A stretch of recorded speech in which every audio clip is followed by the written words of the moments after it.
Hi friends, Karthik Deepa சீரியலில் ஒரு அட்டகாசமான ப்ரோமோ பற்றி தான் இந்த வீடியோவில் பார்க்க போகிறோம். அதுக்கு முன்னாடி நம்ம சேனலை சப்ஸ்கிரைப் பண்ணாதவங்க கீழே இருக்கிற சப்ஸ்கிரைப் பண்ண கிளிக் பண்ணிவிட்டு பக்கத்தில் இருக்கிற பெல் ஐக்கனையும் கிளிக் பண்ணிடுங்க.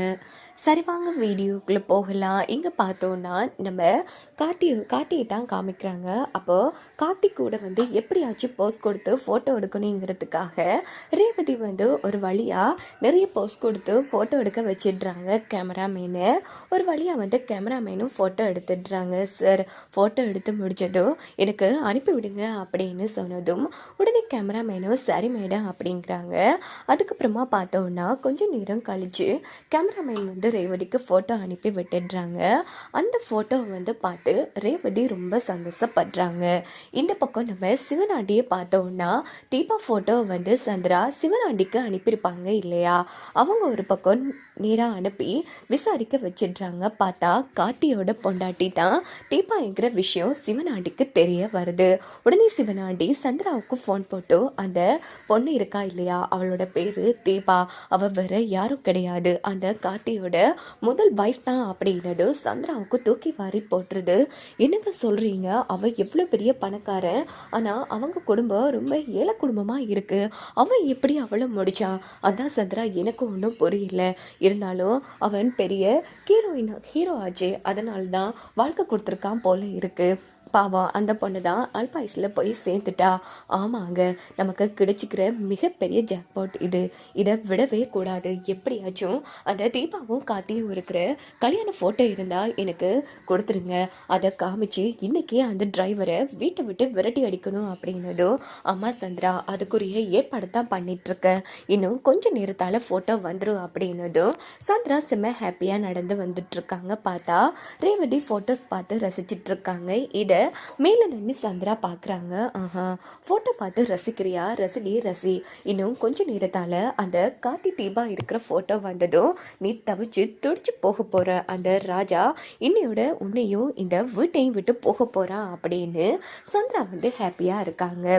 இந்த பக்கம் பார்த்தோன்னா துர்கா ரொம்ப ஃபீல் பண்ணிகிட்ருக்காங்க. அப்போது நம்ம சாமுண்டீஸ்வரி நகை கொடுத்துருப்பாங்க இல்லையா, அதை பார்த்துட்டு நேராக வெளியில் போகிறாங்க. அப்படின்னு பார்த்து நம்ம துர்காவுக்கு வந்திருக்காங்க இல்லையா அந்த போலி மாப்பிள்ளையோட அம்மா அப்பா, அவங்க என்ன பண்ணுறாங்கன்னா, இங்கே பாரு, எப்படி அந்த அம்மா கொடுத்துருக்குற நகை ஒரு 10 சவரக்கிட்ட இருக்கும், பேசாமல் நாம அதை ஆட்டையை போட்டுடலாமா அப்படின்னதும் ஆமாங்க, யாருமே ரூமில் இல்லை, ஆட்டையை போட்டுடலாம் அப்படின்னுட்டு இவங்க 2 பேரும் என்ன பண்ணுறாங்கன்னா நகையை திருடலான்னு வராங்க. அப்படின்னு பார்த்து அதே வழியால் நம்ம கார்த்திக் போகிறாங்க. இவங்க துர்கா இல்லாத டைமில் தனி ரூமில் என்ன பண்ணிகிட்ருக்காங்க அப்படின்னுட்டு கார்த்திக் பார்க்குறாங்க. பார்த்தா நகையை 2 பேரும் திருடுறாங்க. இதை பார்த்த கார்த்தியால் நம்பவே முடியல.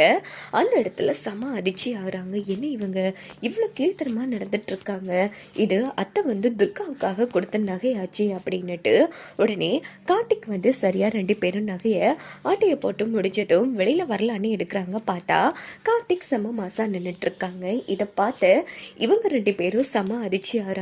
ஆமாம், கையில் என்ன அப்படின்னதோ அது அப்படின்னு தங்கிட்டு இருக்காங்க. இங்க அது துர்காவோட நகை.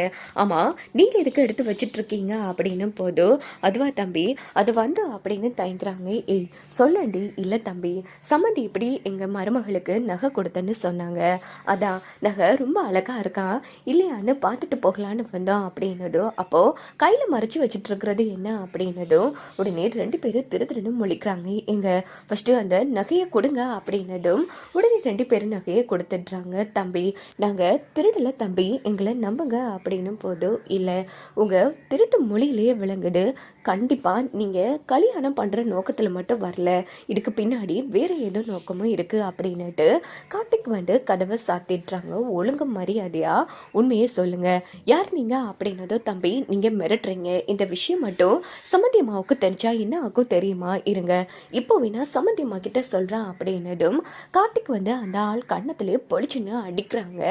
உடனே அவங்க 2 பேரும் அழ ஆரம்பிக்கிறாங்க. தம்பி அடிக்காதீங்க தம்பி, ஒழுங்கு மரியாதையா நீங்கள் யார் என்ன ஏதுன்னு உண்மையை சொன்னீங்கன்னா எந்த பிரச்சனையும் இல்லை, இல்லைன்னா எங்கள் அத்தையை பற்றி உங்களுக்கு தெரியாது, வளமையாக ஒரு பொருளை தூக்குனாங்க அவ்வளோதான், 2 பேரும் இந்த மண்டபத்தை விட்டு போக மாட்டீங்க அப்படின்னதும் தம்பி தம்பி எங்களை எதுவும் பண்ணிடாதீங்க தம்பி, இது எல்லாம் சந்திராவும் சிவனாண்டியும் சொல்லி தான் நாங்கள் பண்ணிகிட்ருக்கோம், எங்களுக்கு தேவை பணம், ஆனால் அந்த பையன் எங்களோட பையன் கிடையாது, அவன் கல்யாணம் பண்ணிட்டு போனால் துர்காவோட வாழ்க்கை நாசமாக போயிடும், அதே போல் எங்களுக்கு பணம் சேர்ந்துடும், பணத்துக்காகத்தான் நாங்கள் இப்படி நடிச்சிட்ருக்கோம், மற்றபடி எங்களுக்கு இதுக்கும் எந்த சம்மந்தமும் இல்லை, எங்களை விட்டுருங்க தம்பி அப்படின்னு போதும். ஓஹோ அதானே பார்த்தேன், அப்படின்னா இது எல்லாம் உங்கள் வேலை தானா அப்படின்னு யோசிச்சுட்டு, சரி எனக்கு இந்த உண்மை தெரிஞ்ச விஷயம் சிவனாண்டிக்கோ சந்திராவுக்கோ தெரியக்கூடாது, அப்படி மீறி தெரிஞ்சுக்கு, இல்லை தம்பி இல்லை நாங்கள் சத்தியமாக சொல்ல மாட்டோம் அப்படின்னதும் உடனே 2 பேரையும் வெளியில் அனுப்பி வைக்கிறாங்க கார்த்தி. இதை வச்சு நான் உங்களை மடக்கிறேன் அப்படின்னுட்டு கார்த்திக் வந்து பிரில்லியனாக யோசிக்கிறாங்க. இன்னொரு பக்கம் பார்த்தோன்னா நம்ம கார்த்திக் வந்து நவீனை வந்து ஃபோன் போட்டு வர சொல்கிறாங்க. இங்கே பாரு இனி சரியான டைம் தான், நிச்சயதார்த்தத்துக்கு இன்னும் கொஞ்சம் டைம் தான் கிடக்கு, நீ உடனே கிளம்பி வா அப்படின்னதும் சரி மச்சான் அப்படின்னு சொல்லிட்டு நவீனும் கிளம்புறாங்க. இந்த பக்கம் பார்த்தோன்னா துர்கா வந்து ரொம்ப ஃபீல் பண்ணிகிட்ருக்காங்க, டைம் வேறு போயிட்டுருக்கே அப்படின்னு. அப்போது ரேவதி வந்து ஆறுதல் சொல்லிகிட்ருக்காங்க. உடனே நம்ம கார்த்தி ரூமுக்கு வராங்க. அப்போன்னு பார்த்து இங்கே பாரு துர்கா நீ பயப்படாத, மாப்பிள்ளை வீட்டுக்காரங்களே தானா ஓடி போயிடுவாங்க அப்படின்னு போது என்ன மாமா சொல்றீங்க அப்படின்னு துர்கா கேட்டதும் உடனே அவங்க சிவனாண்டியோட ஆட்கள் இல்லையா, அது நடந்த எல்லா விஷயத்தையும் காத்தி கொண்டு விடாம சொல்றாங்க. அப்போ சித்தி வந்து அவ்வளோ மோசமானவங்களா மாமா, ஆமா இந்த விஷயம் அத்தைக்கு தெரியாது துர்கா, தெரிஞ்சா உடைஞ்சு போயிடுவாங்க, இப்போதைக்கு நீ யார்கிட்டையும் இதை சொல்ல வேணாம், கவலைப்படாத, நான் சொன்ன மாதிரி கண்டிப்பா நவீன் தான் உனக்கு மோதிரம் போடுவான் அப்படின்னதும் அப்போ அந்த போலி மாப்பிள்ளையெல்லாம் என்ன பண்றது மாமா, அவங்களே தானா ஓடி போயிடுவாங்க அப்படின்னதும் துர்கா வந்து சந்தோஷப்படுறாங்க. அப்படின்னு பார்த்து அந்த போலி மாப்பிள்ளையும் அவனோட அம்மா அப்பாவையும் 3 பேரையும் கூப்பிட்டு எடுக்கிறாங்க. கார்த்தி நீங்கள் யார் எங்கேருந்து வந்த எல்லாம் எனக்கு தெரியும், நிச்சயதார்த்தத்துக்கு இன்னும் கொஞ்சம் நேரம் தான் இருக்குது, ஒழுங்கு மரியாதையாக மூட்டை முடிச்செல்லாம் கட்டிட்டு இந்த ஊரை விட்டே போயிடு, இல்லை இந்த விஷயத்த அத்தைக்கிட்ட சொல்லி உங்கள் 3 பேரையும் நான் ஒன்றும் இல்லைன்னு பண்ணிடுவேன் அப்படின்னு போது.